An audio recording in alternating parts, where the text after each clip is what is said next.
ফুলশয্যার রাতে কথাকে কিস করে নিজের মনের কথা জানালো এভি। সম্পূর্ণ জানতে হলে ভিডিওতে একটি লাইক করে দেখতে থাকো। কথা ধারাবাহিকের গল্পে ইতিমধ্যেই দেখা যাচ্ছে কিছু কিছু রোমান্টিক সিন, যেখানে এভি কথার কাছাকাছি হচ্ছে এবং নিজের কিছু মনের ভাব প্রকাশ করছে, কিন্তু সম্পূর্ণটা বলছে না। বলছে সারপ্রাইজ আছে রাতে, তোর জন্য একটা বিরাট বড় সারপ্রাইজ।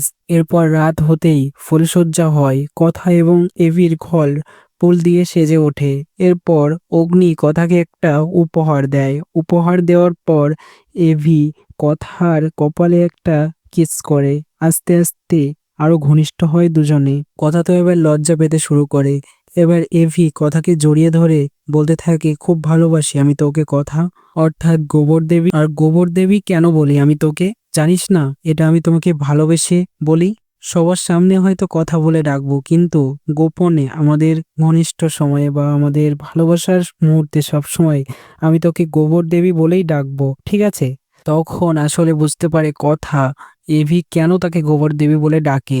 এরপর কথা বলে, আমিও আপনাকে খুব ভালোবাসি পাচক মশাই। এভি তখন বলছে, হুম, আর আপনি নয়, এবার তুমি বলতে শুরু করো। তো বেশ রোমাঞ্চকর এপিসোডটা দেখা যাবে। তোমাদের সেটা কেমন লাগবে দেখতে, তাও অবশ্যই কমেন্টসে জানিয়ে এখনই সাবস্ক্রাইব করে নাও আমাদের ইউটিউব চ্যানেল। ধন্যবাদ সবাইকে।